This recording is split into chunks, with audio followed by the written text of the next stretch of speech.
नमस्कार, माझे नाव समिता सचिन शिर्के. माझी शाळा कैसव आनंदीबाई कृष्णाजी गोखले माध्यमिक विद्यालय दावली. आज आम्ही MSc मधील पूर्व व्यवसाय शिक्षण यामधील या विषयाचे मार्गदर्शन करून घेण्यासाठी इथे आलो आहोत. तरी आम्ही साहेबांना काही प्रश्न विचारणार आहोत. नक्कीच.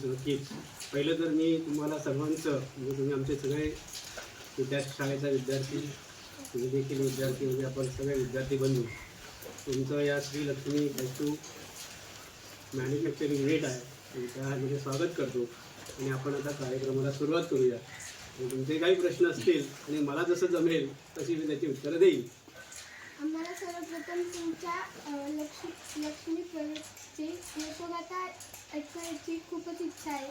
तसेच त्यापेक्षाही आम्हाला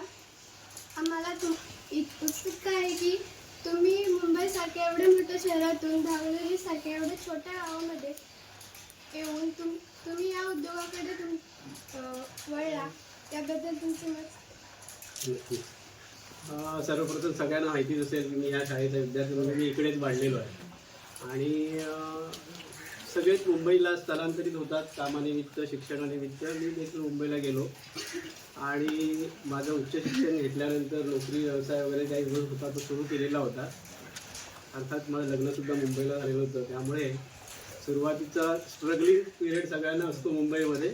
आणि त्यामुळे माझी जी बायको आहे ती पण मुंबईची आहे, ती पण नोकरी करणारी माझ्याच वर्गात होती आणि तिच्या मदतीने मुंबईमध्ये व्यवस्थित सेटल्ड आम्ही झालो आणि त्याला काही एक 10-15 वर्ष निघून गेली.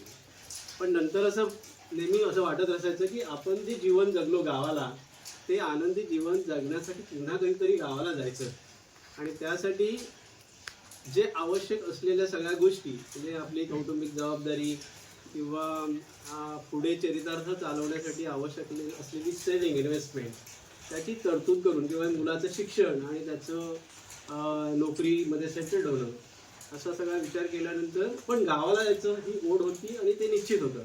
फक्त ठरवायचं होतं की ते कुठल्या वर्षामध्ये जायचं की जेणेकरून आपण जे काही गावाला जाऊ तिथे गेल्यानंतर कुठल्याही गोष्टीची चणचण निर्माण होणार नाही. आणि जर का काही आपण समजा एखादा व्यवसाय सुरू केला तर जर कुठल्याही प्रकारचं नुकसान झालं तर त्याचं म्हणजे कुठलाही परिणाम माझ्या कुटुंबावरती किंवा माझ्या वैयक्तिक जीवनावर होणार नाही अशी तरतूद करून झाल्यानंतर मी 2022मध्ये गावाला यायचं पहिलं ठरवलं होतं. पण 2022मध्ये त्याच्या अगोदरच थोडा करोना आला आणि आमच्या मुलाचं शिक्षण जे होतं ते बरोबर 2020मध्ये संपलं आणि त्यावेळेला जॉब नव्हते मार्केटमध्ये. आणि त्याच्यामुळे तो थोडा 2 वर्षाचा आणखीन पुढे गेला आणि मी 2024मध्ये गावाला आलो. सुरुवातीला गावाला येताना व्यवसाय करायचा असा काही उद्देश नव्हता. असं वाटत होतं की आपण गावाला जायचं आणि बागायती शेती वगैरे करायची. कारण त्याचं मी इकडून तिकडून काही वाचलेलं होतं म्हणजे हापूस असेल किंवा काजू असेल की ह्या बागायती शेतीकडे वळल्यानंतर थोडाफार पैसा त्याच्यातून येईल आणि बाकीची आपली सेविंग आहे. त्यामुळे असा विचार करून मी इकडे आलो आणि 2023मध्ये साधारणतः आम्ही 2022मध्ये आम्ही श्रीकृष्ण हार्डवेअर असं एक दुकान दाखल इकडे सुरू केलेलं होतं. आणि त्या अनुषंगाने माझ्या गावाला यायच्या फेऱ्या वाढलेल्या होत्या आणि आपल्या शाळेचंच पण काम देखील असायचं असं काही ना काही होत होतं. आणि त्यामुळे आम्ही गावाला आलो 2024मध्ये. म्हणजे मी नेहमी येत राहिलो आणि त्याच्यातनं तशी कल्पना सुचली की माझे भाऊ आहेत त्यांनी असं म्हटलं की अरे आपल्याच स्वतःच्या साधारण कुटुंबापैकी की 600 तरी काजूंच्या ह्याची लागवड झालेली आहे. मग आपण दुसऱ्याकडे काजू विकण्यापेक्षा का नाही आपण स्वतःचाच काजू एक फॅक्टरी तयार करू शकत. आणि त्या ह्याने आम्ही तो विचार केला आणि ही लक्ष्मी काजू प्रक्रिया उद्योग अस्तित्वात आला. असे वाटते. त्यांनाही तुम्हाला काही प्रश्न विचारायचे तर ते चालेल? नक्की चालेल. तुम्हाला एवढा उच्च पद असताना तुम्हाला ह्या क्षेत्राकडे काय होतं? कसं झालं की 1992 पासून मी नोकरी करत होतो आणि साधारण 30 वर्ष नोकरी म्हणजे पहिली काही वर्ष एक वांगसे केमिकल म्हणून होती. त्याच्यानंतर 3 वर्ष आणि 6 वर्ष व्हिडिओकॉनमध्ये होतो, नंतर नेटको टाईल्समध्ये होतो आणि शेवटची 22 वर्ष मी टाटामध्ये होतो. तर मला स्वतःला असं वाटलं की आपल्याला एकतर आपली फॅमिली सेटल झालेली आहे, मुंबईला जे घर वगैरे पाहिजे स्वतःचं ते सगळं झालेलं आहे, मुलगा नोकरी करतोय तो सेटल झालेला आहे, अजून बायको माझी अजून सुद्धा नोकरी करते. तर त्यामुळे जेवढा जीवन जगण्यासाठी आवश्यक असलेला निधी आपल्याकडे असताना आता ह्याच्यापुढे काहीतरी आपण करायचं पाहिजे. आपण ज्या समाजातनं मोठे झालो, वाढलो, त्या समाजाला परत काहीतरी द्यायला हवं, ते आपण समाजात द्यायला लागतो आणि त्यासाठी काहीतरी करायला हवं. गावाकडून खूप स्थलांतर होत होतं. गावची स्थिती सध्याची खेड्यांची फार वाईट आहे. म्हणजे सगळेच जण मुंबईला, म्हणजे ज्यांना गरज नाही आहे अशी सुद्धा माणसं आता मुंबईला जायला लागली आणि गाव सोडून सगळी शेती वगैरे आपली सगळी संपली, म्हणजे आता ती काही राहिली नाही. मला अजूनही वाटतं की आत्तासुद्धा काही लोकांना नंतर वाटेल की आपण गावाकडे वळलं पाहिजे. आणि मला वाटतं की काही बरीच लोकं ही अशी आहेत की त्यांना आता शहरांच्या मध्ये राहण्याचा कंटाळा आला आहे आणि ते सुद्धा गावाकडे हळूहळू वळायला लागलेत. आणि काही वर्षानंतर आणखीन लोक गावाकडे वळतील, कारण शहरातलं जे जीवन आहे ना ते धाकधुकीचं आणि इतकं त्रासदायक आहे. तुम्हाला जर तिकडची परिस्थिती बघितली तर बरीच माणसं आज आजाराने ग्रस्त आहेत, म्हणजे त्यांना कुठले ना कुठले तरी आजार आहेत. कोरोनाच्या वेळीच कळलं गावची. त्यामुळे गावाकडे जाऊन छानपैकी ह्या निसर्गाच्या सानिध्यात राहण्याचं एक फार माझं इच्छा होती आणि त्यामुळेच मी गावाकडे वळलो.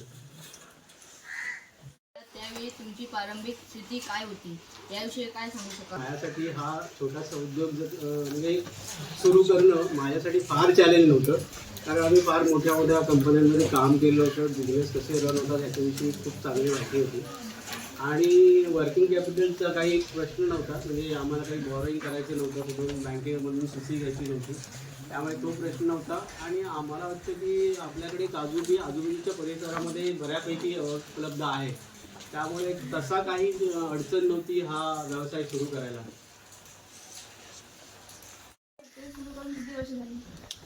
आम्ही 2024 मध्ये सुरू केली. 2024 मध्ये सुद्धा आम्ही तुम्हाला जर बॅकग्राऊंड सांगतो की का पहिलं आम्ही एवढं हे सुरू करायचा विचार नव्हता, पण 2024 मध्ये आम्ही ट्रायल बेसिसवरती, ते 2024 हे फायनान्शियल इयर मी म्हणतो, ट्रायल बेसिसवरती आम्ही विचार केला की मी 2024च्या जूनमध्ये गावाला यायचं ठरलं माझं. त्यामुळे आपल्याकडे मार्च एप्रिलमध्ये काजू येतो, तर मी माझ्या भावानं सांगितलं की तुम्ही थोडा ट्रायल बेसिसवरती हे घेऊया काजू. म्हणजे आम्ही 750 किलो वगैरे काजू घेतला होता, फार नाही, काजू बी म्हणजे. आणि इतर लोकांचे काही फोडायला वगैरे असं आले आमच्याकडे, एक 1.5 टन आम्ही त्या 2024-25 मध्ये काजू फोडला. आणि त्यावेळेला 2024 मध्ये आम्ही जो काजू आमच्याकडे तयार झाला तो मुंबईतल्या मार्केटमध्ये मला जे काही माहिती होतं, मी थोडाफार इकडे तिकडे सर्च केलेलं होतं, लोकांना जाऊन अप्रोच केलं, जे ड्रायफ्रुट्सवाले असतील किंवा नळ बाजारातली ड्रायफ्रूटची दुकानं असतील. आणि असंच सर्च करता करता मी आमचं मीरा रोडचं घर आहे तिथे बरेच ड्रायफ्रूटवाले माझ्या ओळखीचे होते, तर त्या 1-2 अशा लोकांकडे गेल्यानंतर तिथे मला एक मोठा व्यापारी भेटला, म्हणजे असंच सॅम्पल देता आणि त्याने मला असं सांगितलं की तुमचा काजू आम्हाला पसंत आहे आणि तुम्ही दर महिन्याला आम्हाला 500 किलो काजू गरज आहे. आणि त्याने मला ते आश्वासन दिलं की दर महिन्याला 500 किलो घेणार. आणि त्याच्यानंतर आम्ही असा विचार केला की ह्याच्यामध्ये आपण आता पडायला हरकत नाही.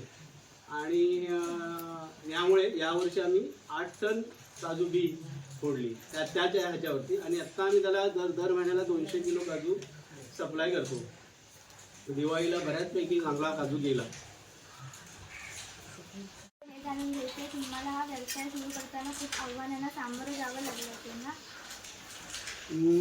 नाही, फार नाही. मी मगाशीच बोललो तर त्याचं उत्तर ही सेमच आहे की फार मोठी काही आव्हानं वाटली नाही. हा छोटा बिझनेस आहे आणि मला वाटतं मी आणखी लोकांना आव्हान करेन की हा अशा टाईपचे छोटे उद्योग प्रत्येक वाडीमध्ये निर्माण व्हायला पाहिजे.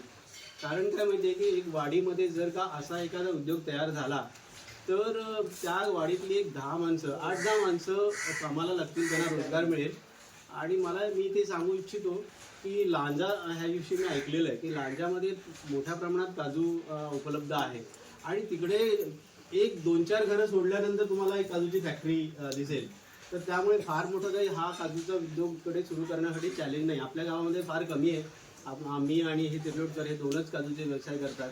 त्यामुळे असं काही चॅलेंज नाही किंवा आव्हान नाही की आणि मी लोकांना आणखीन असे उद्योग घेऊन गावात यावेत आणि खेडी थोडी जास्त विकसित व्हावीत आणि समृद्ध व्हावीत. आणि आपल्या गांधीजीने तेव्हा म्हटलं होतं ना की आपण सगळ्यांनी खेड्याकडे चला, तसंच खेड्यांकडे लोकांनी यायला पाहिजे आणि खेडी विकसित झाली तर देश आणखीन विकसित होईल असं मला वाटतं. तुम्हाला सहज होते की कसे माल खरेदी करता याविषयी काय सांगू शकता? कच्चा माल मी मगाशीच म्हटलं की कसा फार मुबलक प्रमाणात उपलब्ध आहे. फक्त तुम्हाला त्या बागायतदारांकडेपर्यंत पोचायला हवं. म्हणजे आपला हा परिसर जो आहे या परिसरामध्ये सोलगावमध्ये बऱ्यापैकी काजूची लागवड आहे. धावडुल्ली फार मोठी नाही, पण तुम्ही तेरवण हा जो भाग आहे सोलगाव आणि त्याच्यावरचा सोलगाव फाटा किंवा इकडे गोवड आणि शिवणे या साईडला पण काजू उपलब्ध आहे. गेल्या वर्षी मी ह्या दोन मी बोललो त्या सगळ्या ठिकाणावरून मी काजू आणला होता. गुरंबेवाडी देवाच्या घोटण्यामधली गुरंबेवाडी, त्याच्यानंतर गोवळ ह्या साईडला सोलगाव फाट्यावरून आपल्याच गावचे हे आहेत नितीन आयरे, त्यांच्या माध्यमातून मी भूमध्ये आणि तिकडे गांगोवाडी म्हणून आहे त्या भूच्याच बाजूला हा जो परिसर आहे तिकडे बऱ्यापैकी काजूची लागवड आणि आरामात उपलब्ध आहे. म्हणजे 20-25 टन काजू तुम्ही घेऊ शकता. त्याच्या पलीकडे मला माहीत नाही की ते शक्य आहे, पण त्याच्या पुढे जर जायचं असेल तर तुम्हाला लांजाकडे ह्या इकडे जावं लागेल. कोदवली हा विभाग पण असा आहे की तिकडे काजू मोठ्या प्रमाणात उपलब्ध आहे. गेल्या वर्षी थोडा काजू बीची किंमत रेट जास्त होता. 160 ते 175, 80 पर्यंत गेला होता. म्हणजे वेंगुर्ला 4 आणि वेंगुर्ला 7 म्हणजे ह्याच्या व्हेरिएशन होतं, पण रेट तगडा होता. त्यामुळे काही लोकांनी ती रिस्क घेणं आणि या म्हणजे तुमची बेसिक रॉ मटेरियल कॉस्ट खूप जास्त होते. त्यामुळे त्या प्रमाणात जर का तुम्हाला फिनिश्ड गुड जे आहे म्हणजे फायनल काजू त्या जो रेट मिळाला नाही तर तुम्हाला हे होऊ शकतं. पण मी मात्र असा विचार केला होता की पहिलं वर्ष आहे आणि आपण रिस्क घ्यायला काय हरकत नाही. याच्यातून आपण काहीतरी शिकू. म्हणजे आणि पहिल्या वर्षी जरी लॉस झालं तरी ते सस्टेन करायची माझी तरी सध्या फायनान्शियल कंडिशन ठीक आहे. त्यामुळे मी तो विचार केला की जाऊ दे 8 टनपर्यंत आपण 160, 165, 170 पर्यंत सुद्धा घेऊ शकतो आणि त्या प्रमाणात आम्ही घेतला. फॅक्टरीला लक्ष्मी काजू फॅक्टरी हेच नाव का द्यावं? श्री लक्ष्मी आहे. श्री लक्ष्मी हे मुळात माझ्या आजीचं नाव आहे आणि तिने फार कष्ट केलेले होते आणि माझ्या ते खूप लक्षात होतं. मी लहान असताना शाळेत जाणं मला फार म्हणजे हे व्हायचं, मी जायलाच तयार व्हायचं नाही. आणि मला म्हणजे मी मोठा झाल्यानंतर लोक सांगायचे की आजीने तुला कमरेवर ओढत ओढत नेलं आणि शाळेत घेऊन गेले आणि ते माझ्या लक्षात होतं. म्हटलं आणि लक्ष्मी हा एक देवी लक्ष्मीचा प्रसाद आपल्याकडे असायला हवा आणि म्हणून ते त्या अनुषंगाने देखील आणि आजीची स्मरण म्हणून या दोन्ही अर्थान्वये मी ते श्री लक्ष्मी काजू प्रक्रिया उद्योग असं नाव दिलेलं आहे. आजीने शिक्षणाच्या मार्गावरही नेलं. होय. यंत्रात काही दुरुस्ती आली तर तुम्हाला सर्व मेकॅनिक भेटतो का? नाही, त्याचं उत्तर नाही आहे. म्हणजे एक तर असं आहे की आपल्याकडे तसा स्पेशलाइज्ड कोणी मेकॅनिक नाही. मला मध्यंतरी असं कळलं होतं की ह्या आडिवरे बेनगी साईडला 1-2 माणसं आहेत, पण नंतर मग त्याला मी एकदा असं बोलवलं होतं. मला जस्ट जरा त्याच्याकडून काही समजून घ्यायचं होतं म्हणून, पण तो आज येतो उद्या येतो असं करून तो काही आला नाही. मग माझ्याकडे जी कुडाळच्या मशिनरी ज्याच्याकडे घेतल्या होत्या तीच माणसं आली होती. ते मला एकदा सर्व्हिसिंग करून घ्यायची होती आणि त्याला ब्लेड असतात जे कटर तिथे ते ब्लेडची पोझिशन कुठे असावी किंवा काय आपण नवीन ब्लेड टाकायचं असेल ते कसं करावं. आणि त्या वेळेला जेव्हा ती माणसं आली होती त्यावेळेला आपले अमोल पोकळे, प्रवीण आणि आपला तो प्रफुल्ल बाने ह्या तिघांनाही बोलवलं होतं की तुम्ही जस्ट जरा बघून ठेवा, म्हणजे काय होईल की पुढे काही मला अडचण आली तर तुम्हाला आम्ही बोलवेन आणि ते कुडाळवरून येईपर्यंत आम्हाला वेळ लागेल तेवढं थांबता येणार नाही. आणि होय तर त्याला आणि आपला अमोल आमचा शेजारीच आहे आणि त्यामुळे तो इमिजिएट हेल्प काही छोट्या मोठ्या गोष्टींसाठी लगेच मिळते. त्यामुळे ती एक म्हणजे चांगली गोष्ट आहे आणि त्याची मदत नेहमीच असते. तो आमच्याकडे इथे बसून वायफाय ॲक्सेस घेतो. मगाशी बोलल्याप्रमाणे सगळा तयार केलेला माल हा मुंबईतच पाठवला जातो. जास्त काही आम्ही इथे रिटेल करत नाही. म्हणजे तरी देखील जे इकडे कधी जे मुंबईकर लोक आलेले असतात ते घेतात आणि पण मोस्टली माल हा सगळा मुंबईलाच जातो.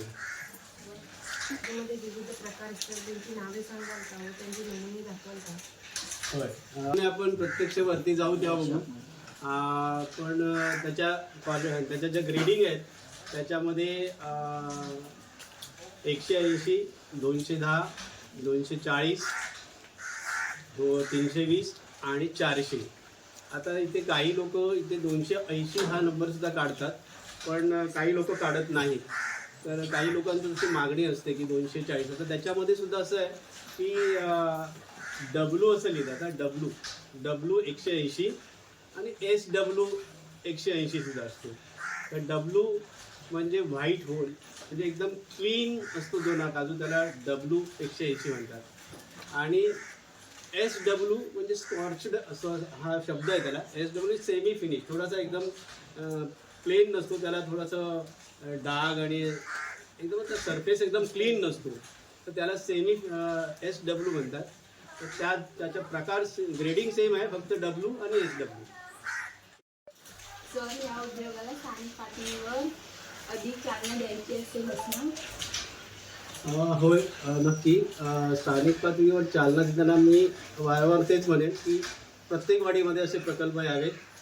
त्या अनुषंगाने सगळ्यांना गावातल्या लोकांना रोजगार मिळावा. त्यामुळे स्थलांतर थांबेल, लोक इकडे स्थायिक होतील, लोकसंख्या वाढेल आणि ती लोकसंख्या वाढली तर इतर व्यवसायसुद्धा सुरू होतील आणि ते चालतील. म्हणजे सुरू करायला हरकत नाही, पण ते चालले नाहीत तर ते बंद होतील, पण ते चालतील. आणि मला एक हा मुद्दा नमूद करावासा वाटतो की स्थानिक पातळीवरती सुरू करता मी असं आवाहन करेन की हा जो काजू आपल्याकडे उत्पादन होतं त्याचं आम्ही जेव्हा मार्केटमध्ये मुंबईला पाठवतो, तो कुठल्या तरी गुजराती मारवाडी माणसाला न पाठवता आपल्या गावातले जे मुंबईत राहणारे लोक आहेत त्यांनी तो आमच्याकडनं घ्यावा. आम्ही रास्ता दरात देऊ.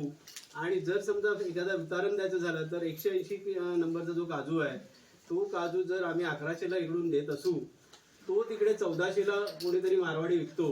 त्याच्यापेक्षा आमच्या जर माणसाने तो नेला आणि तो 1300ला विकला तर जे मधलं 200 रुपये मारवाड्याच्या खिशात जातात किंवा गुजराती लोकांच्या खिशात जातात ते त्या आपल्या मराठी माणसाच्या खिशात जातील. आणि एक उदाहरण देऊ शकतो की यावर्षी आपल्या आंबेडकरवाडीतला हा आहे काय अनंत भगवान आहेत आणि चंद्रकांत भगवान आहेत, हे दोघे भाऊ आहेत. हे दरवर्षी मला वाटतं काजूचा व्यवसाय करतात तिकडे दिवाळीच्या दरम्यान. तर त्यांनी मला अप्रोच केला होता आणि मी त्यांना गणपतीपासनं काजू थोडे थोडे द्यायला सुरुवात केली. पण दिवाळीला त्यांनी माझ्याकडून साधारण 125 किलो काजू घेतले आणि त्या दिवाळीच्या नंतरसुद्धा आत्तासुद्धा गेल्या ह्या शनिवारीसुद्धा त्यांनी 20, त्याच्या अगोदर 20 असे करून त्यांनी जवळजवळ 250 किलो काजू माझ्याकडून घेतला. अशा आणखीन एक यावेळेला एक हेमंत आयर असेल, आता एक मला आणखीन एक बोंबेवाडीतला माणूस आहे त्याने पण माझ्याकडनं काजू मागितला आहे. तर अशी एक 15-20 माणसं आपल्या गावात तयार व्हायला पाहिजे की इकडचा माल उचलून ते मुंबईमध्ये देतात. आणि हा अशामुळे काय होईल की पूर्ण स्थानिक पातळीवरती व्यवसाय वाढेल, प्रगती. ह्या मशिनरी मी कुडाळमधून आणलेल्या आहेत. मैत्री इंजिनिअरिंग इंडस्ट्री, कुडाळला मोठी MIDC आहे. तुम्हाला माहिती असेल की रत्नागिरी जिल्ह्यापेक्षा सिंधुदुर्ग जिल्ह्यामध्ये काजूचं जे प्रोडक्शन आहे ते आपल्या जास्त आहे आणि त्यामुळे तिकडे पहिल्यापासूनच तो म्हणजे त्या प्रकारच्या मशिनरीज डेव्हलप झालेल्या होत्या आणि तिकडे आपल्यापेक्षाही स्वस्त दरात काजू तुम्हाला बोर्ड तिथे दिसतील काही रस्त्यावरती की काजू उपलब्ध आहे. आणि त्यामुळे कुडाळ MIDC मधनं घेतले आहेत. पण तुम्हाला कोल्हापूर वगैरे इकडे सुद्धा मिळतात. कोल्हापूरचा चंदगड तालुका माहिती आहे ना, चंदगड, त्या चंदगडमध्ये मोठ्या प्रमाणात काजू मॅन्युफॅक्चर होतो आणि तो मुंबईतल्या मार्केटमध्ये जातो. हो, आम्ही इतरही लोकांचा काजू फोडून देतो. गेल्या वर्षी आमच्यापेक्षा तिरलोटकर जास्त फोडून देतात. पण आम्ही देतो आणि त्याला आम्ही 35 रुपये पर के जी चार्ज करतो. जर लमसम असेल 40 किलोच्या वरती असेल तर त्याला 30 रुपये आम्ही चार्ज करतो. 1 किलो काजू फोडण्याचा साधारणतः दर किती आहे? आम्ही आत्ताच सांगितलं 1 किलो काजू फोडायचा दर 35 रुपये आहे. 1 किलोग्राम काजू केल्यानंतर साधारणपणे किती ग्राम काजू येतात? 1 किलोला पाव किलो येतात. असं प्रमाण आहे की 4 किलो काजू बिया फोडल्या तर त्यातून 1 किलो काजू गर मिळतो. फोडताना काही सूचना गिरायकांना द्याव्या लागत असतील. म्हणजे मसाला गिरणीत गेल्यावर गिरणी मालक सांगतो की मिरची चांगली कुरकुरीत सुकवून आणा वगैरे. तर सगळ्यांना हेच सांगतो की तुम्ही काजू व्यवस्थित तापवून आणा. त्याला 5 उन्हं लागलेली असावीत आणि तो साधारण निवडून पण घेऊन या. म्हणजे एकाच साईजचा, ते थोडा वाकडा तिकडा वगैरे असा आणू नका, कारण तो व्यवस्थित कट होत नाही. उलट त्याला ब्लेडला फार डॅमेज होतं. त्या तशा आम्ही सूचना त्यांना देतो. व्यवसायाची व्याप्ती वाढवायची आहे का किंवा अजून काही आधुनिक पद्धतीच्या यंत्रांचा वापर वगैरे करायचा आहे का? निश्चित हे आमचं पहिलंच वर्ष तसं कमर्शियल आहे म्हटलं तर, आणि त्यामुळे 8 टनावरून आम्हाला पुढे नक्कीच जायला आवडेल. त्यासाठी आवश्यक असलेली ज्या काही म्हणजे पैशाची अरेंजमेंट किंवा ते सगळं आम्ही आहे आमच्या डोक्यामध्ये तयारी आहे. मॅनपॉवरच्या दृष्टीने विचार करायला लागेल की तेवढी माणसं उपलब्ध होतील का. मशिनरीच्या ह्याच्यामध्ये बघितलं तर सध्याची अवेलेबल जी काही कॅपॅसिटी आहे त्याच्यामध्ये पुढे 15 टनपर्यंत तरी काही प्रॉब्लेम नाही, तेवढा करू शकतो त्या मशीनच्या मदतीने. एक हे आहे की काजू हाताने सोलणं फार कठीण आहे आणि त्याचं ॲटोमायझेशन व्हायला हवं. आणि बाजारात मशीन उपलब्ध आहेत ज्या मशीनवरती काजू सोलायचा, त्याचा विचार करावा लागेल आणि तो पुढे नजीकच्या काळात आम्ही करू. थँक्यू. आतापर्यंतच्या मुलाखतीतून आम्हाला असे जाणवले की तुम्हाला ज्या व्यवसायातून आर्थिक लाभापेक्षा एक आवड, एक स्वप्न, काहीतरी एक ध्येय तुमच्या मनात आहे. खरंच ना? बरोबर. मला मुळात मी पहिल्यांदाच म्हटलं की मला गावाला त्याची ओढ होती आणि आनंदी मुक्त असं जीवन जगायचं आहे. की फार काही अगदी पैसा हवाच असं नाही. आजही मी म्हणतोय की मला या काजू फॅक्टरीत काही पैसे मिळाले नाही तरी मला काही फरक पडत नाही, कारण माझ्याकडे इनफ आहे. आणि पुढे जाऊनही हा असाच मी आनंदी जीवन जगायचं आहे. आणि पुढे काही मला असं वाटलं की आपल्याला त्यातनं मुक्त व्हायचं तर ही जबाबदारी मी पुन्हा तरी दुसऱ्याच्या खांद्यावर देऊन, म्हणजे आपल्याच भावापैकी कोणाला तरी देऊन मी त्याच्यातनं वेगळं असंच आयुष्य जगू इच्छितो आणि मला ते आवडेल. शहरी जीवन वातावरण असलेले ग्रामीण जीवन याबद्दल तुम्हाला काय सांगायचे वाटते? मी वेळोवेळी हेच सांगितलं की मला इकडे जीवन जगायला खूप आवडतं आणि त्यामुळे मी माझ्या फॅमिलीला सोडून इकडे गावाला आलेलो आहे. आणि मी दर महिन्याला एकदा जाऊन एक आठवडाभर तिकडे राहतो, इकडची कामंही करतो आणि त्यांना भेटतो. पण मला गावाला असं मस्त मुक्त हवेमध्ये अशी स्वच्छ हवा इकडे मिळते.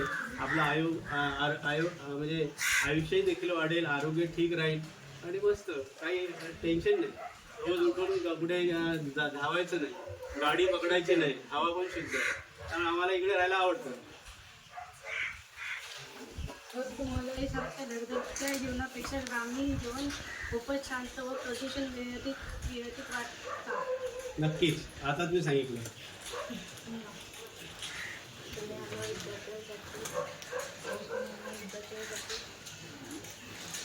खरंच एक आदर्श आहात. खरंच आणि तर तुम्हाला आमच्यासारख्या विद्यार्थ्यांना कोणता आणि तो अतिशय मोलाचा असेल असा संदेश किंवा सल्ला द्यावाचा वाटतो. नक्कीच.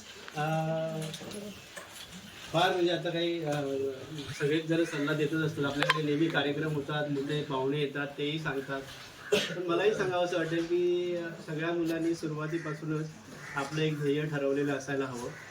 आणि दहावी पास झाल्यानंतर तर निदान पालकांनी आपल्या पाल्यांच्या बाबतीत ठरवायला हवं की त्याची बौद्धिक क्षमता काय आहे आणि त्याप्रमाणे त्याने आपलं करिअर निवडायला हवं. म्हणजे असं नाही की उगाचच आपली क्षमतेपेक्षा जास्त हे केलं तर मी पाहिलेल्या काही गोष्टी की त्याने त्याच्या क्षमतेपेक्षा जास्त हे असलेलं ध्येय ठरवलं आणि ते ॲचिव्ह न झाल्यामुळे ते डिप्रेशनमध्ये गेले. तर ते न करता आपण आपल्या बौद्धिक क्षमता त्यात काही म्हणजे कमीपणा असण्याचं कारण नाही. म्हणजे माझी बौद्धिक क्षमता तेवढी आहे त्यामुळे मला एखाद्या ITI मधल्या टेक्निकल कोर्सला जावंसं वाटतं. त्यात काही वाईट नाही. आणि आज टेक्निकल कोर्सेसला पण फार डिमांड आहे. आपला स्किल्ड लेबर इंडियामध्ये हवा आहे. तर त्या दृष्टीने विचार करायला हवा. सगळ्यांनीच काही डॉक्टर, इंजिनियर्स आणि MBA किंवा CA ह्याची गरज नाही. काही लोकांनी टेक्निकल कोर्सेसकडे जावं. आपल्या शाळेमध्ये MSCTचा हा एक चांगला प्लॅटफॉर्म उपलब्ध करून दिलेला आहे. त्याचा मूळ उद्देश हा आहे की आपल्या गावातल्या म्हणजे आपल्या शाळेतून काहीतरी विद्यार्थी हे टेक्निकल कोर्सेसकडे जावेत आणि त्याच्यातून स्वयंरोजगार निर्मिती व्हावी. आपण व्यवसायभूमिक असं चांगलं शिक्षण आपल्या शाळेत दिलं जातं त्याचा काहीतरी फायदा व्हावा. आणि त्याचा जो मूळ उद्देश आहे श्यामभाऊनी अभिप्रेत असलेला की आपल्या गावातलं निदान 2 विद्यार्थी एका वर्षामध्ये कुठेतरी टेक्निकलला कोर्सेसला जावेत आणि त्यांनी गावात येऊन परत आपला कुठला तरी व्यवसाय स्थापन करावा आणि त्याच्यातनं काहीतरी रोजगार निर्मिती करावी. उदाहरण द्यायचं झालं तर आपल्या गावातला आता जयेश बाने हा आपल्या शाळेचा विद्यार्थी. तो फार काही बाहेर गेला नाही पण त्याने जे काही केलं त्याच्यातनं तो आज 4-5 लोकांना रोजगार देतो. त्या फार उत्तम चाललेलं आहे. असा प्रत्येकाने आपल्या कुवतीप्रमाणे पण एकदा एखादं जे काही क्षेत्र निवडाल त्या क्षेत्रामध्ये मात्र तुमची खूप मेहनत घ्यायला हवी, तुमची चिकाटी हवी आणि त्याच्यात सातत्य असायला हवे की मला हे करायचं आहे आणि त्यासाठी आपल्याला शेवटपर्यंत सोडायचं नाही. घर सोडून एवढाच बोलायचा सल्ला. हां, मजूर वर्ग आपल्या तसं आज एक शोकांतिकाच आहे तसे म्हणायला गेलं तर की आपल्या गावामध्ये आता तरुण वर्ग रोजगार म्हणून म्हणजे उपलब्ध नाही. सगळा तरुण वर्ग हा मुंबईला गेलेला आहे. त्यामुळे जी उपलब्ध माणसं आहेत त्या वाडीतल्याच माणसांकडून आपण काम करून घेतो. ते जे निवडण्याचं काम आहे ते साधारण 65 वर्षापर्यंत माणसं सुद्धा करू शकतात. फक्त ग्रेडिंग वगैरे करणं आणि ते पॉलिशिंग करणं हे काम थोडंसं हँड पॉलिश तर ते काम थोडीशी तरुण असायला हवीत माणसं. पण आम्हाला वाडीतली तेवढी माणसं सध्या मिळत आहेत आणि आम्ही काम त्यांच्यामध्ये चालवतो. त्यामुळे आम्ही खुश आहोत की आम्ही काही लोकांना रोजगार देऊ शकतो. तुमच्या या व्यवसायात तुम्हाला इतर स्पर्धकांना तोंड द्यावे लागते का? मी मगाशी सांगितल्याप्रमाणे मला अजिबात स्पर्धा वाटत नाही. गावामध्ये तर आणखीन लोक यायलाच पाहिजे. पण मुंबईतलं जर स्पर्धा म्हटली ना तर मुंबईमध्ये मार्केट खूप मोठं आहे आणि जो मुंबईमध्ये येतो जो काजू त्याची जी स्पर्धा आहे ती साधारणतः बाहेरून काजू बी येते.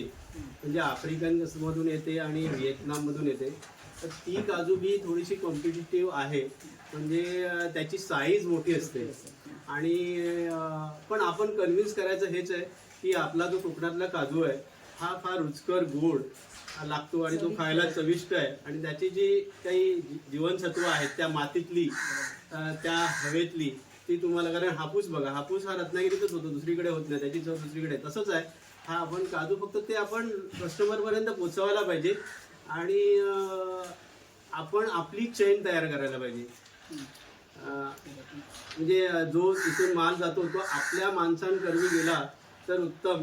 मला त्यानंतर त्या ह्याच्या मुद्द्यावरती आपण पुन्हा बोलू. पण कॉम्पिटिशन तशी नाही आहे. मला असं वाटतं की आपल्याकडून खूप मोठ्या प्रमाणात अमेरिका, इंग्लंड आणि जपानला मोठ्या प्रमाणात एक्सपोर्ट पण होतो काजू. आजकाल काजूचं वापरण्याचं प्रमाणही वाढलं आहे. त्याच्यामधलं एक मुख्य कारण असं आहे की आत्ता जी आपली लोकसंख्या आहे त्याच्यातल्या बऱ्यापैकी लोकांकडे बाईंग कॅपॅसिटी परचेस पॉवर जी आहे ना ती वाढली आहे. कारण आपल्या भारतातलं दरडोई उत्पन्न जे आहे प्रत्येक माणसाचं ते वाढलेलं आहे आणि त्यामुळे तुम्ही जर बघितलं तर राहणीमान लोकांचं उंचावलेलं आहे.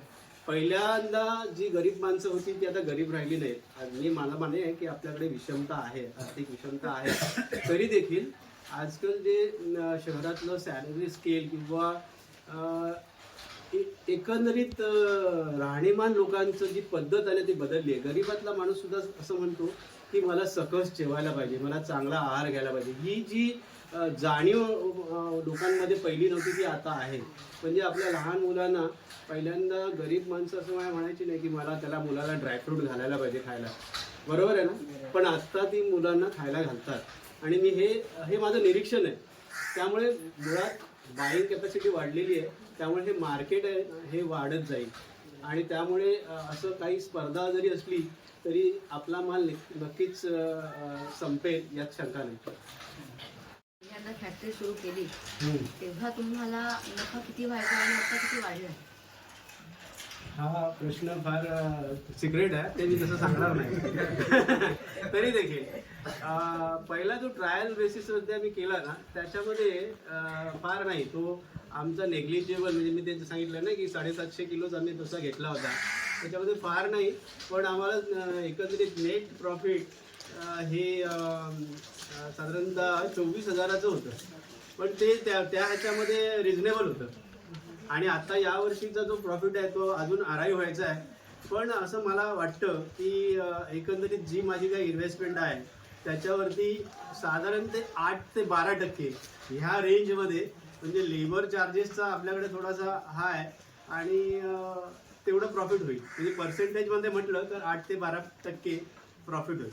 माझा दुसरा प्रश्न, तुम्ही जो सीझनमध्ये प्रोडक्ट बनवता त्याच्यासाठी तुम्हाला सीझनमध्ये किती किलो काजू लागतात? मी आता म्हटलं ना की काजू हे 8 टन यावर्षी आम्ही घेतलेलं आहे. दिवाळीपर्यंत आम्ही बऱ्यापैकी काजू फोडलेला होता. शिल्लक राहिलेला काजू ह्या एका महिन्यामध्ये आम्ही 1200 किलो फोडला आहे आणि उरलेला साधारण 1.5 टन शिल्लक राहील.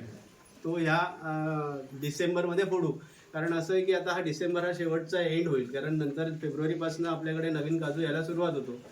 त्यामुळे आमचं टार्गेट हे आहे की जो काजू 8 टन घेतलेला आहे तो बऱ्यापैकी दिवाळीपर्यंत फोडलेला आहे. उरलेला हा जो होता तो आता हा 1 महिना आणि पुढचा 1 महिना याच्यामध्ये संपून जाईल आणि फेब्रुवारीपासून आम्ही थोडासा रिलॅक्स होऊन नवीन काजूच्या धावपळीसाठी तयार राहू.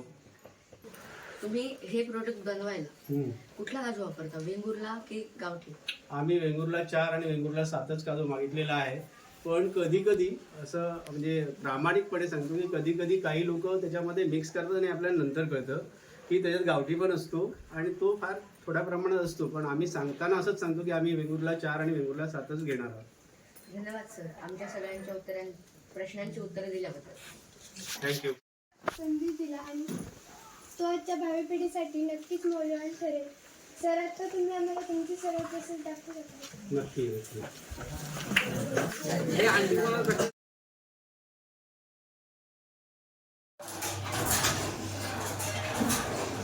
आहे पहिला निवडलेला काजू असतो आणि तो काजू ह्याच्यामध्ये टाकला जातो. 40 किलो वगैरे असतो, त्याच्यातनं वरच्या साईडने टाकला जातो. तुम्हाला काजू दिसेल आतमध्ये. तर हा काजू पहिला टाकला जातो आणि हा खूप टाईट बंद केला जातो, म्हणजे त्यातनं वाफ बाहेर गेली नाही पाहिजे.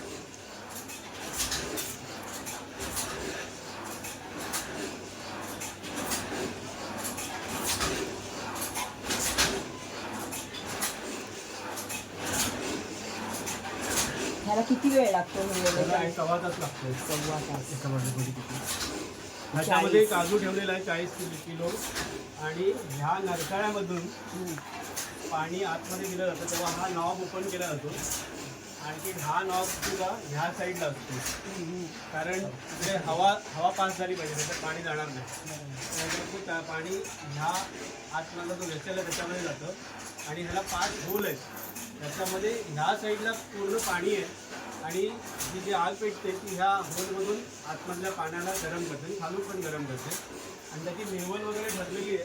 तर ह्याच्यामध्ये पाणी आतमध्ये पूर्ण झालेलं आहे याचं इथे इंडिकेटर आहे की पाणी आतमध्ये गेलेलं आहे. म्हणजे नाहीतर तुम्हाला कळणार नाही की ती लेवल जी लागते तेवढं पाणी आहे की नाही, कारण त्याच्याप्रमाणे सफिशियंट वाफ तयार झाली पाहिजे.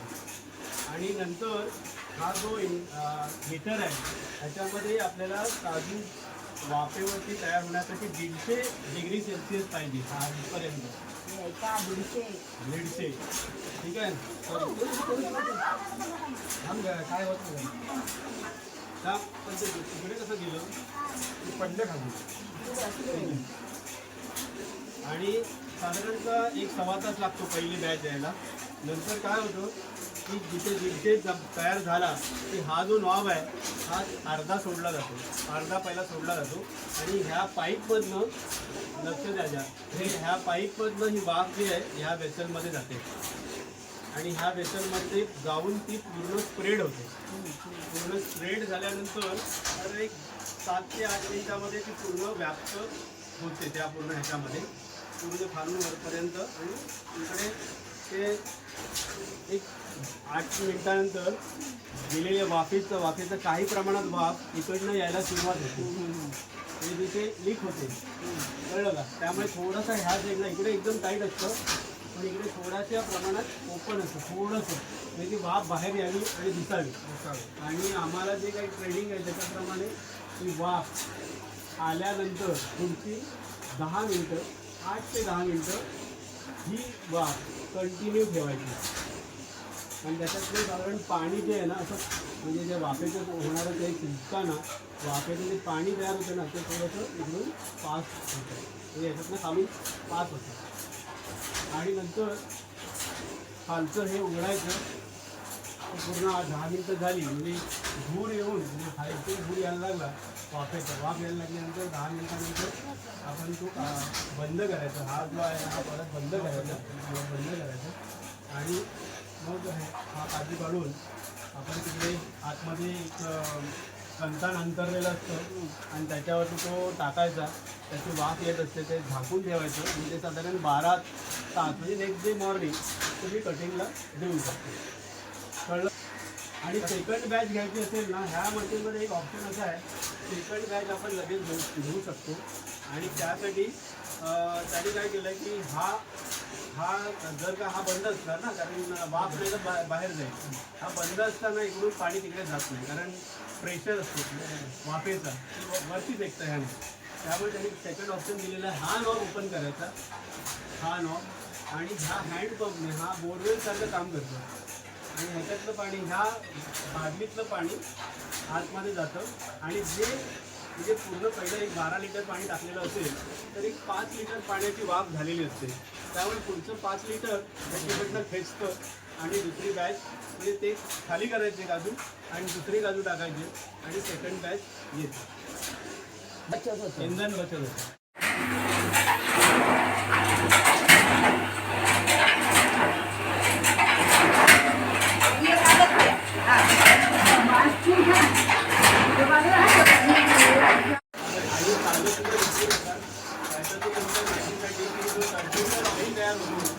त्याच्यासाठी वापरलं जातं त्यामध्ये ऑइल निघतं त्याच्यातलं जहाज बनवतात त्याला जे ऑइल लावतात ना पेन त्यामध्ये तो वापर केला जातो. अजिबात पाणी त्याला खराब होते. दर कसा आहे हो त्याचा दर एकदम 8 रुपये. ही मैत्रीची मी उठल्याप्रमाणे मैत्रीची मशीन आहे.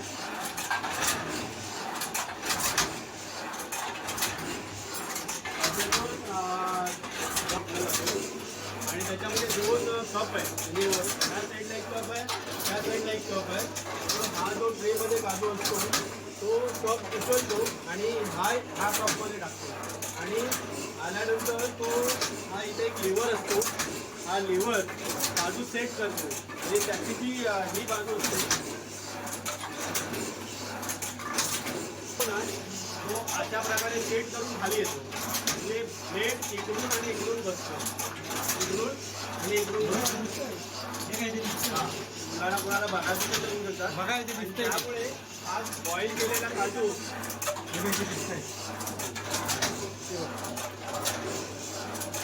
दिसतंय ना आतमध्ये भरले जात आहे पाऊच आहे त्याच्यात भरले जाते काजू बघितलं.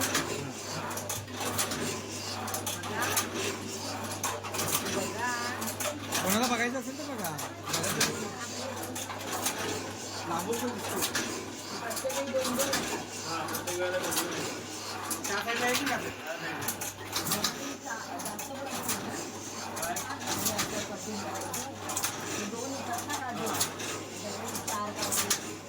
एका वेळेला हे दोनच येणार. हे बरोबर एक कुठे लिहिलेला असतो हे, तो ऍडजस्ट करतो.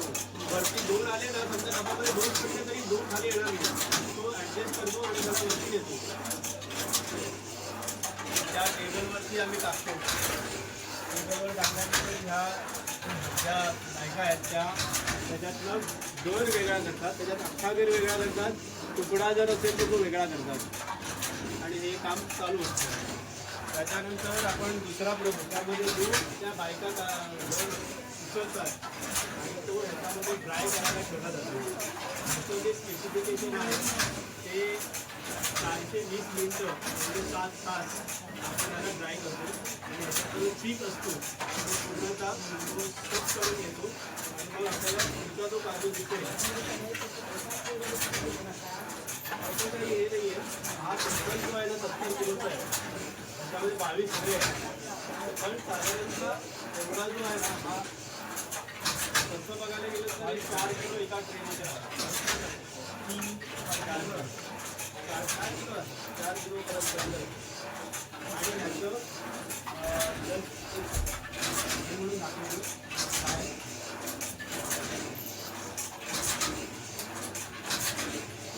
सगळं सेट आहे. हा आता बॅच संपलेली होती त्यामुळे तो असं दाखवतो, पण नंतर स्टार्ट केलं की एक जस्ट थोडा वेळ होल्ड करायचा. 420 मिनटं हा सगळं सेटिंग केलेलं आहे. 420 मिनिटाची सेटिंग आहे की 7 तासासाठी हा काजू राहील तर ऑटोमॅटिकली 7 तासानंतर तो बंदही होईल. फक्त हा टेम्परेचर जो इथे सेट केलेला आहे तो 70चा आहे. 70 टेम्परेचर होईपर्यंत हा जो आहे ना स्थिर राहतो, म्हणजे तोपर्यंत ही जी मिनिटं आहेत ती कमी होणार नाही. 70चं टेम्परेचर आल्यानंतर ह्याच्यातलं प्रत्येक मिनिट कमी कमी कमी कमी होत जाईल ऑटोमॅटिकली आणि ते 0 होईल आणि 0 जेव्हा होईल तेव्हा तो हा ऑटोमॅटिकली मशीन बंद होईल.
ड्रायरमधून जो काढलेला आपण काजू काढतो तो दुसऱ्या दिवशी जनरली आता रात्री लावला तर उद्या सकाळी काढणार आणि तो आम्ही इकडे एकत्र लावतो, इथे जमा करतो. आणि मी बोलल्याप्रमाणे पहिले आम्ही इकडे मॅन्युअली हाताने सोलायचो, पण इथे सोलण्यासाठी तेवढी माणसं उपलब्ध नाही आणि त्याला वेळ पण जातो. त्यामुळे आम्ही सध्या तरी तो मशीनवरती सोलायला देतो. फ्युचरमध्ये कधी आम्ही विचार करू की आम्हाला मशीन घेता येईल का. तर हा पूर्णतः सुका काजू आहे, म्हणजे त्याच्यावरती काही लोक सालांसहित NW म्हणतात. त्यामुळे की साला सहितचा जो असतो त्याला NW म्हणतात, नॉन व्हाईट. NW म्हणजे नॉन व्हाईट. तर हा सुद्धा विकला जातो आणि तो नंतर काही लोक गावचे आपल्या लोक आहेत ना त्यांना तो न सोडलेला चालतो, कारण तो जास्त काळ टिकतो. तर हा असा ठेवलेला असतो. आता हा आम्ही जो भाग आहे ना हा भाग आणि हा भाग ह्या इकडचा स्टोरेजसाठी वापरला होता. जो कच्चा माल आहे ना तो आम्ही काजू इकडे ठेवले होते पण त्यात ते संपत आले. पण हा भाग आम्ही स्टोरेजसाठी ठेवला होता. हा पूर्ण काजू आहे, तिकडे पण काजू आहे ठेवला. तर आता तो संपला आहे म्हणजे बऱ्यापैकी. हा उरलेला एक महिन्यामध्ये संपून जाईल. आणि नंतर आम्ही जो सोलून आणतो काजू तो ती सध्या सुट्टीवरती आहे. ती आमचं ग्रेडिंगचं काम करते. म्हणजे ती सध्या मुंबईला गेली 2-4 दिवसासाठी पण ती आज येऊ शकली नाही. तर ती पण एक इथे हे करते. तर ह्या एक ज्योती शेगुलकर म्हणून आहेत, अपूर्णा शेगुलकर आहेत आणि त्या रुचिका पोकळे म्हणून आहेत. हे जे पॉलिशिंग असतं ह्याला जे थोडेफार डाग असतात म्हणजे हा जो पॉलिश करून सोलून येतो काजू तो सुद्धा एकदम क्लीन सोलला जात नाही. त्याच्यामध्ये थोडंसं स्पॉट असतात किंवा थोडासा डाग असतो. तर त्यासाठी मग ते मॅन्युअली त्याच्यावर पॉलिशिंग होतं आणि तो एकदम छान बनला जातो. आणि त्यानंतर त्याचं ग्रेडिंग येतं. ग्रेडिंग केलं करण्यासाठी आम्ही एक टेबल आहे, तुम्ही इकडे बाहेर या. आपण बघितलात ना तुम्हाला कळेल की 1 नंबरचा आहे, 2 नंबरचा आहे, 3 नंबरचा आहे. असं केलं कापडी ठीक आहे.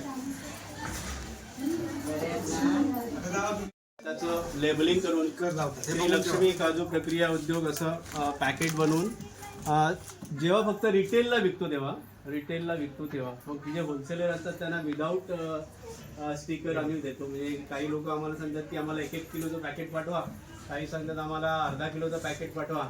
तर त्याप्रमाणे हे करतो. आणि मी तुम्हाला म्हटलं ना NW लोक घेतात. तो हा NW हा न सोललेला काजू असा पण विकला जातो. ठीक आहे. मस्त.